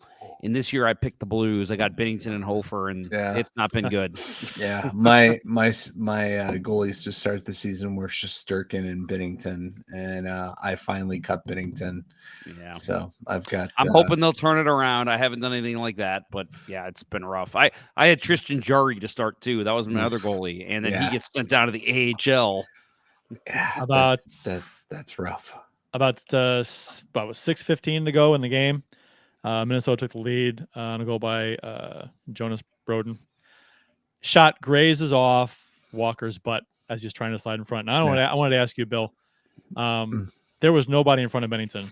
Yeah. And Walker has thrown himself in front of a shot from the top of the circle. Right. I'm thinking when this happened, I'm like, oh, just get out of the way. Just, I know that there's a lot going on, and Walker might want to just block it entirely so a stick doesn't come out of nowhere and tip it like Kaprizov's goal before. But if you're a goalie, do you want to just see this puck if there's no one in front of you, Bill? 100% of the time. I just Walker was I think that was just adrenaline taking over an energy guy's brain for a second. There's no reason for him to try to throw himself. It is a clean shot from the point until Walker throws himself in front of the puck, goes off his ass and in. And it looked like a soft goal at first. Right. Until the replay showed it grazed off his butt and changed direction. Yeah. Right. Like I said before, they were saying, right, it just went straight through Bennington. It was Buccigross saying it went straight through Bennington. It didn't go straight through Bennington. It went off Walker's ass. And once they corrected him, like I thought the analysis of, he immediately threw his hands up in the air as if to say, I needed to make that save. It's like, no, what the fuck are you doing? Like, Yeah. It was the exact opposite of what they were saying. Right. He was totally pissed off at Walker. Right. He was Yeah, like, what are you doing? it's funny that you say that. I didn't know he said that in the replay because in the game, I'm sitting there, live, and I see it, and I see Binnington do that. Instantly, I'm like, okay, that hit off somebody because that's the only time a goalie reacts like that. So to hear them say, "Oh, I should have made the save," I've never seen a goalie do that before and say that. Yeah, if you watch him, he looks up at the sky. Yeah, and Binnington tends to do that when he's like, "Oh, I should have had that." Yeah. But he's thinking, "It's like, what are you doing? Get out of the way." Yeah. No, And just I'll say. Oh, go ahead, Bill. Sorry. I was just gonna say I love Nathan Walker's game, but that is an instant of somebody trying to do too much, right? That is a play you just don't have to try to make. Well, I'll say before that, the shot was taken, that was a turnover in the zone. Binnington stopped the puck behind the net, made a nice play, set it up for I think it was Foxa, and then he tries to just throw it up the boards to Toropchenko, and then Minnesota just collapsed on it and took the puck from the Blues. I mean, typically that line has been very good defensively and offensively, but they really fumbled the play on that one. And again, ends with the puck going off Walker's ass and in the net. With under 5 minutes to go in the game, Schenn was high-sticked. A legit high stick this time. And tip of the blade to the mouth. High stick. And he went down on the ice, and they blew the play. And you could tell, and the broadcast crew got this, I think, right. They said that the absolute high stick, and he's going over to an official, and he goes, there are 4 of you out there, and none of you saw that. So that was, and they made an interesting thing. They said, who was it? Was it Dave Jackson? Yeah, they brought him in. And, he was wrong about that, wasn't he? Did he? No, he was right. They can't overturn. They can't call a minor penalty, but if there was blood, they could tell him you need to go watch this for review it double minor. Okay, because right? The analysis wasn't perfect, but I thought he got that more right than the previous. Call. So I was always under the impression that when they got together, because there wasn't blood, so I was like, so why are they getting together if the linesman can't do anything about it? You know what I mean? So I always thought that if a linesman saw something and the referee wanted to go over and ask them, they could say, "Yeah, I saw this," and then they could call it. But I guess that's not the case. Yeah, this was blood. They just need to look at it. So, okay. So Kaprizov wins a 50-50 puck battle on the boards against Kyrou in the Blues zone, breaks out and scores the empty net goal. Game over. Blues are now 1-5 in their last. 1-6 in their last 7, and that win was in overtime. So they have no regulation wins in the last 7 games. Should be 1-5-1, I believe. They lost to Buffalo in overtime. 1-5-1. Yeah, sorry. Yep. So anyway, no regulation wins in the last 7 games. So that is almost like a segue into the next segment. If we talk about Jim Montgomery being fired in Boston, do you fire Bannister and bring in Jim Montgomery? First of all, I don't blame Bannister for this. We knew this was not going to be the Blues this season. We thought they'd be better than this, but a lot of it has to do with injury too, and the goalies just not being world beaters like they were last year. But I don't put it on Bannister. But having said that, it's pretty clear to me, at least, that Jim Montgomery was Doug Armstrong's guy. I think he was upset when he left for Boston. I think he was the heir apparent to Berube. And I think that if you remember over the summer, the Blues were like, oh, we're going to think about our coaching. We're going to figure it out. It's going to take a while. It was literally, I believe it was right after Game 7 of Round 1 with Boston and Carolina that they finally said after that, we're just going to hire Bannister.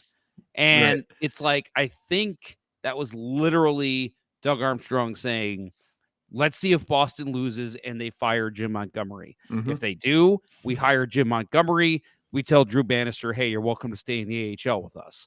I think because he wasn't fired is the only reason Drew Bannister is still here as head coach. So I hate to say it, it's a shit luck for Drew Bannister. I think you make the move. I think as soon as you can, you go ahead and do it, because I think that is Armstrong's guy. If he wants to come here. If he does, yes. And coach this team.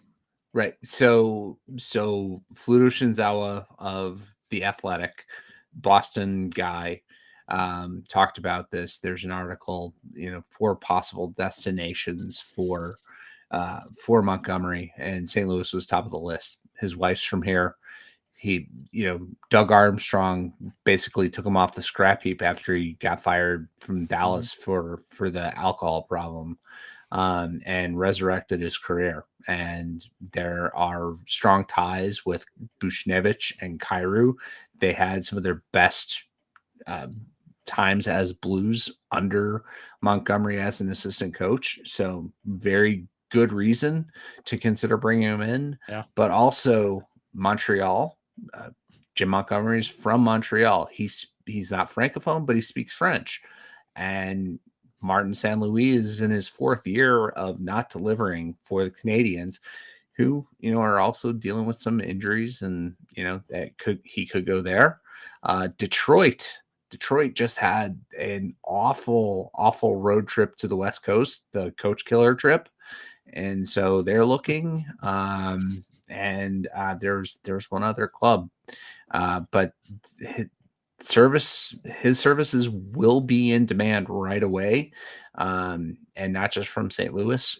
And I think Armstrong, especially seeing what he did with Davis Payne years ago. Yeah, that was going to be right. That was my next point. Was it was like the minute Ken Hitchcock was like, I want to coach again. Boom. Sorry, Davis Payne. We're getting rid of you, and we're picking up our friend Ken Hitchcock. And it was early on in Davis Payne's contract too, didn't he? Yeah, He had just signed a contract. Right. Same it thing. was a similar point in the season. I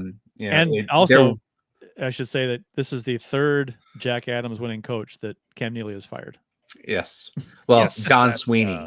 Don Sweeney and Cam Neely have fired, right? Yep. Yeah, because it's not their fault. Since Cam Neely has been vice president and/or president of the Boston Bruins, is now the 3rd Jack Adams winning coach that has been fired. That is insane. Yeah. But I'll add, for Jim Montgomery, again, we talked about his St. Louis ties, his wife being from here, his resurrection coming in St. Louis. He also played here. Yes. He also, when he was still wanting to play professional hockey, he was the captain of the Missouri River Otters back in the day. So clearly, very he strong ties. Has no problem living in St. Louis. So I do think that would be something he would be very interested in. He also only 41 regulation losses in 184 games. His record is insane, right? His regular season record is insane, right? Not being able to advance in the playoffs, right? He's had some hard luck in the playoffs in Boston, but this, coming here to St. Louis, this isn't a playoff team this year, right? It's not expected. Give him a chance to build to next year and see what he can do. Dude, I don't know if you guys, last year we were talking about like teams that we thought were going to fall on this show. And I said, Boston. I'm like, the only thing Boston has for him is a good head coach. Like I did not like the roster construction. Their number 1 center last year was Pavel Zacha. So I'm like, no, like they've got good goaltending and they've got a great coach and they've got decent defense. This year, it's all coming to fruition. Everything I thought would happen with Boston, and Jim Montgomery is the one getting the axe for it, which is crazy. He's scapegoated. I thought that was going to be them last year, but he was the guy that kept them together. I'm for the same reasons you guys said. I am in favor of. I want Armstrong to bring in Montgomery and fire Bannister. Nothing. And I know there are. I was going to say he's a much better coach. That's all there is to it. And he's the more proven coach. Bannister in the future, shit, maybe he wins a Jack Adams with the Montreal Canadiens. I don't know. But right now, for this roster construction and for what this team is building to be, I think you need a Jim Montgomery back there. 100%. Drew Bannister earned what he has now. But the Blues as an organization at this point in time, looking, not to be the perpetual rebuild team, need to bring in a guy who can make this team overperform. Bannister hasn't been that guy. I've liked what he's done with stabilizing the team after Berube's, some Berube's things, but yeah, bring in Montgomery, bring in a guy who is a motivator, and see what he can do. And there will be plenty of opportunity for Drew Bannister in the NHL. A lot of coaches are going to get canned. Well, and this is a great question here from Ken Morris. He says Montgomery over Claude Julien. Yeah. Yes. The answer is yes for me. Mm-hmm. And I think you guys would agree. But it does make you wonder when Julien was brought in, if Armstrong was like, you're the next head coach if Bannister falters. So what happens then? Right. No, I think he brings Julien in because he lost Montgomery, and he plans for the future, right? I mean, the god awful Mike Yeo heir apparent, or not heir apparent, but Aaron name to Ken Hitchcock. And yesterday was the anniversary of Yeo's firing. So, but not to throw us completely off track here, but is that the worst move Armstrong's ever made? What? The dumbest. Bringing in Mike Yeo. Well, I've told this story a bunch of times. At the day that Yeo was signed to brought in, I was like, why? Why is he here? Why is Mike Yeo here? No He had accomplished nothing. Right. I don't understand the desire to bring him in. I don't understand that whatsoever. So he. I think I texted you, Bill. I said, why? Why Yeo? Yeah, he had accomplished nothing in the NHL. He did some amazing things in the AHL, I think, with Houston, but once he got to the NHL, like the Wild should have won with the roster that they had, and the Blues took them apart. Well, BRV. He had that crazy run that year with Minnesota, like because remember he went on that tirade at practice, yes. And everybody was like, "Look at this! Oh my God, he's turning this team around!" And I'm like, "Okay, so he did one thing to make his team play like they should have been playing all season, and then he loses in the first round, and then yet say we got to get that guy." Yeah, that to me, that is probably, and he's made a lot of mistakes. Let's just be honest. But he's still employed in the NHL. You're talking about Armstrong. Yeah. Yeo is still employed in the NHL. So yeah, I know, which is ridiculous. Old boys club, but no, to me, that's Armstrong's biggest failure. That whole situation with bringing in Yeo, naming him the associate coach. You know what though? Giving him the reins. You know what though? I'm gonna say. At the time, it seemed awful, but with how everything worked out, I'm saying we ended up with a cup. So if we have a different coach besides Yeo, maybe we're not as bad in 19 or 18, 19, and maybe Berube is not, made the head coach, and maybe we don't win a cup. So that season, I'm not going too deep into it, but because I hated Yeo as a coach. But the whole series of events there kind of worked out in our favor. If you want to go down that series of events, trading Eric Brewer for Chris Pronger was an excellent trade because it got us Jordan Binnington. That's going really far down the line, though. I'm just saying, if you want to play that game, that's the long con, though. That has happened right away. You know what I mean? So it was pretty close.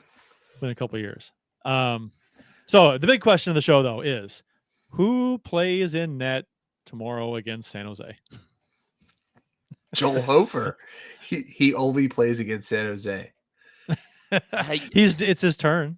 I mean, Binnington played last night, so and gave up one bad goal. It was a bad one. I mean, but he played really well after that. I mean, you could knock Binnington for that goal against, absolutely, because it was terrible. but he played really well after that. Yeah, No, actually, I think Bennington should start tomorrow because Hofer has not been good his last couple times out. And it's like, if there's one game that he would think he is entitled to, it's the San Jose game. You take that away from him and say, you got to be better. Yeah, I honestly looking at the schedule because they play Thursday, Saturday, Monday, Wednesday, Saturday, and obviously you've got Thanksgiving sandwiched in the middle there. There's a lot. There's a lot of breaks in between. Yeah. You could just give all those starts to Binnington. Mhm. Like you really could, and not even think twice about it. I don't see one game where you say, "Ooh, you got to give Binnington a break and play Hofer." Will they do that? No. I think they will give Hofer at least one start in the next 3 games. I could see him probably. Unfortunately, he's probably going to get the start tomorrow. I think it should be Binnington. I will. Then, laugh. if you want to give Hofer a start, I think you give him the Islanders on Saturday, and then you give Binnington back the reins Monday against the Rangers. I will laugh if Hofer is first. He off will the be. Ice, is first off the ice in practice tomorrow. You know he will be. skate. He refused to play Binnington against San Jose, and it's just I don't get it. You know what? I'm gonna look it up right now. I'm gonna look at his splits. Joel Hofer's. He's never beaten stats San Jose against San Jose. Well, He's he never beat him beaten- last time. Oh, second game of the season. Right. The Overtime. The first Shen overtime winner. But he didn't play well. He didn't play that well. No, we had to come back in that game. That's right. Yep, that's right. Not that the Macklin Celebrini goal was his fault. That went off Kessel's foot. Yeah, that was into the bad. net. Yeah. So I'm looking it up now because his splits against San Jose. Yeah. No. Okay, God. so against San Jose, he's actually 2-2-1. Is it 2 wins? 858 save percentage, 386 GAA. Yikes. Numbers you don't like to hear as a goalie. No. That is one of his worst stat lines in the NHL against other teams. So his worst one, he only had 1 game against them. And I think this was the Black Friday game last year. Nashville. Yeah. 1 loss. Oh, yeah. Listen to these numbers. 733 save percentage, 10.55 GAA. I watched that game at Global Brew. Yeah. Last year. Yeah. Wait, do the Blues play Black Friday No, they this don't play year? Black Friday this year. No. Good. We'll get to watch Saturday. somebody else. Actually, what's going to happen is we're going to wind up watching the Chiefs game because the NFL is taking that game over. Or that day over. I guess Teal Town's done with their broadcast. Look who's in our chat. Did someone say San Jose? Yeah. Hey, so we asked some listeners to go over to your show and crash it and tell your listeners steal to your come listen to our listeners. show. Yeah. I'm not sure if anyone did that, but I would have laughed if that was the case. I assume this is Eric or AJ, one of the two, right? Maybe. Town USA. Good friends. We have over to at wait. Town. We have to wait 30 seconds for the response because of the lag. Right. Who do you guys want to see in goal for the Blues tomorrow against you guys? You want to see Hofer or do you want to see? They want to see Hofer. Right? Come on. No, they want to see Daddy Padre in goal. Yeah. Who is their e-bug in San? Is it? Oh, was it a home game or a San Jose tomorrow? No, it's here. It's here. home game. Okay. He's not still the e-bug. Daddy Padre's not. No, he's not. Who's the It's, e-bug now? I forgot what his name is. AJ. Yeah. Welcome, AJ. Oh, good to hear from AJ. All right, let's see. Blues. I feel like, yeah, it's weird to converse with AJ over text when he has such a sexy radio voice. You want to hear him talk. You don't want to just read what he has to say. Read it in his voice. Joseph O'Brien is now the Blues e-bug. Okay. Yeah, that's right. Remember, he had to fill in on the bench for Dallas last season. Yeah. He's the proprietor of OB Clark's, right? He's right. the kid. Yep. You know how there's like if people have death pools? We should have a pool where you pick dates on the calendar. When the next e-bug will get in a game in the NHL. Ooh. That'd be. I wonder if you can make buy that spots. bet in Buy Vegas. spots on the calendar. That would be awesome to be able When to the make next that e-bug- bet. because it could be years from now. You don't know. Could be tomorrow. Could be tomorrow. Could be tonight. Yeah, just buy Who buy a knows? block, buy a week straight in February, and maybe that'd be kind of cool. Yep. Well, he wants to see Askarov in goal for the Sharks. I would like to see that. I don't want to see it against the Blues because I think he's fucking awesome, but I think he's going to be a hell of a goalie. So, yeah, it'd be fun to see him. You guys have Hofer's number, so I assume you want to see Hofer in net for the Blues. Yes. The answer is yes. And there's a 50-50 shot he's going to play against us, against you guys tomorrow. So we'll see. Of course. I'd say it's better than 50-50. Oh, you mentioned next up for the Blues tomorrow, San Jose, Saturday, Islanders, Monday, Rangers, Wednesday, New Jersey, Saturday against Philadelphia the following week. Show next week, maybe Tuesday night, or we could do maybe a post game after the New Jersey games that starts at 6. New Jersey's a Wednesday. That is Thursday's Thanksgiving. Yeah, maybe. Yeah, we could do an all-nighter. Yeah, I think maybe we plan on a post-game show Wednesday. Plan on post-game show Wednesday, or if not, maybe Tuesday. So we'll see. Yeah, sounds good. Stay tuned. Either way, I'm not driving to the office on the following day, so whatever. Yeah. All right. I think that does it for the show tonight, boys. Unless you guys have any closing words. Good? No? Good. I have one more thing. No, you don't.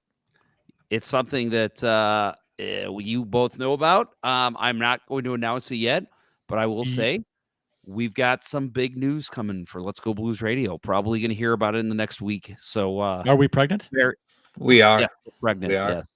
Actually, in a way, yeah, we're going to be giving birth to something. Yeah. So very excited to announce this. Not going to announce it yet because we're still finalizing details, but stay tuned to us. We will have an announcement soon. I will also add, I know you guys are over on Blue Sky. I need to jump on there as well. I've not done that yet, but I will say I have been getting a lot of traction on Threads. So if you are on Threads, look for us, LGB Radio.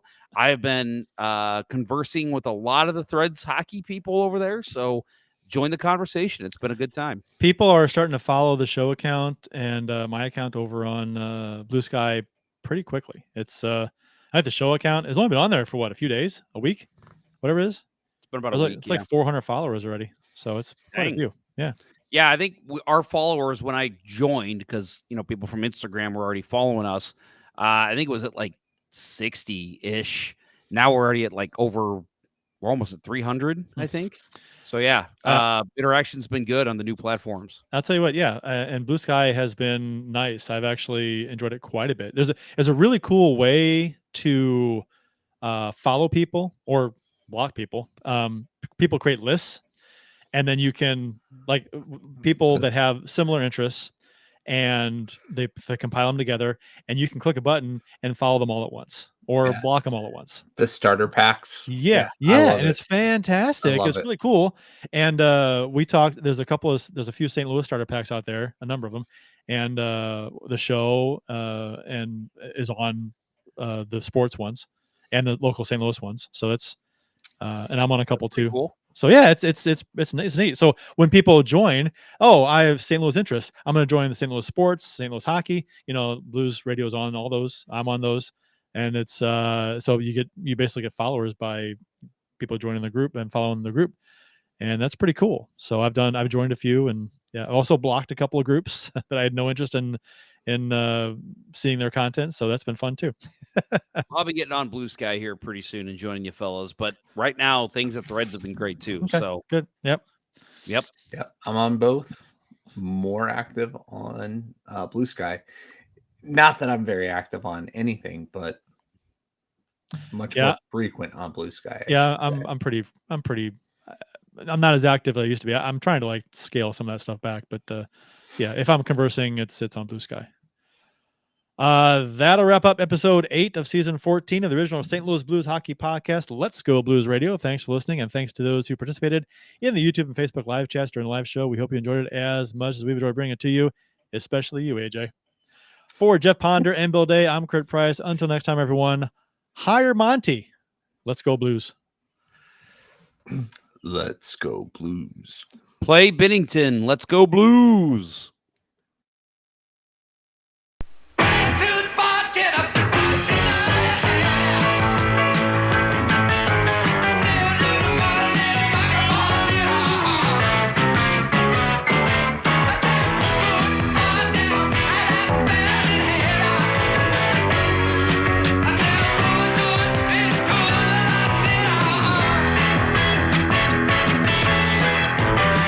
a Mark Goodson television production.